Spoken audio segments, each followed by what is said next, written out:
দেবযানীর সন্তানকে নতুন পৃথিবীর আলো দেখিয়ে নিজেদের অজান্তে আবারও কাছাকাছি এলো রানী দুর্জয়। হ্যাঁ বন্ধুরা, আমরা এমনটাই দেখতে পাবো তোমাদের রানী ধারাবাহিকের আগামী পর্বগুলোতে। হঠাৎই দেবযানীর লেবার পেন শুরু হয়ে যায়। তখন রিতম তড়িঘড়ি করে রানীকে ফোন করে। তখন দুর্জয় রানীকে বলে, কি হয়েছে মেজ বৌদির? রানী বলে, দেবুর লেবার পেন শুরু হয়েছে। তা শুনে দুর্জয় অস্থির হয়ে ওঠে। দুর্জয় রানীকে বলে, তুমি এক্ষুনি মেজদাকে ফোন করে বলো এই নার্সিংহোমে আনতে, সবচেয়ে বেস্ট গাইনোকোলজিস্ট দিয়ে মেজ বৌদির ডেলিভারি করানো হবে।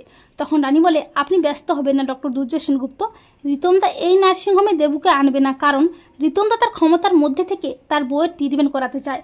আর এই নার্সিংহোমে যে বিলটা হবে তা পেমেন্ট করা রিতমদার পক্ষে সম্ভব নয়, তাই রিতমদা এই সিদ্ধান্তটা নিয়েছে। তার সঙ্গে দুর্জয় আবারও রানীকে ভুল বুঝে বলে, তোমার জন্যই মেজদা এই সিদ্ধান্তটা নিয়েছে তাই না? কিন্তু রানী কোনো কথা না বলে তড়িঘড়ি করে সেখান থেকে বেরিয়ে যায়। অপরদিকে দেবযানীর প্রচণ্ড যন্ত্রণা শুরু হয়ে যায়। দেবযানীর কন্ডিশন খুব ক্রিটিক্যাল হয়ে যায়, কিন্তু দেবযানী বলে, রানী না এলে আমি কোথাও যাব না। এরপর রানী আসে। রানী এসে দেবযানীকে চেক আপ করে বলে, দেবুর কন্ডিশন খুব ক্রিটিক্যাল হয়ে যাচ্ছে, তাই ওর ডেলিভারি বাড়িতেই করাতে হবে। তার শুনে বাড়ির লোক অবাক হয়ে যায়, কিন্তু রানী বলে, আমি দেবুর ডেলিভারি করব, আমি ওর আর ওর বেবির কোনো ক্ষতি হতে দেবো না। কিন্তু শুক্লা কোনো মতেই রানীর উপর ভরসা করতে চায় না।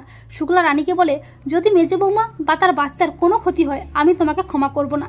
এরপর দুর্জয় ও আনিসা আসে। দুর্জয় রানীকে বলে, রানী যদি মেজে বৌদি বা তার বেবির কোনো ক্ষতি হয় তোমাকে আমি ছাড়বো না।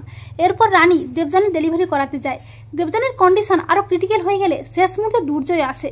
শেষ পর্যন্ত রানী দুর্জয় দুজনে মিলে দেবযানীর সন্তানকে পৃথিবীতে আনে। তা শুনে বাড়ির সবাই তো খুব খুশি হয়ে যায়, আর আনন্দে আত্মহারা হয়ে দুর্জয় রানী দুজনকে জড়িয়ে ধরে। দুর্জয় রানীকে বলে, রানী তুমি পেরেছো, রানী তুমি পেরেছো, এই বলে নিজেদের অজান্তে আবারও রানী দুর্জয়ের কাছাকাছি আসে। তো বন্ধুরা, তোমরা এটাই চাও তো যে রানী দুর্জয় যেন এভাবে দুজনে মিলে সমস্ত বাধা বিপত্তি কাটিয়ে নিজেদের অজান্তে আবারও কাছাকাছি আসে?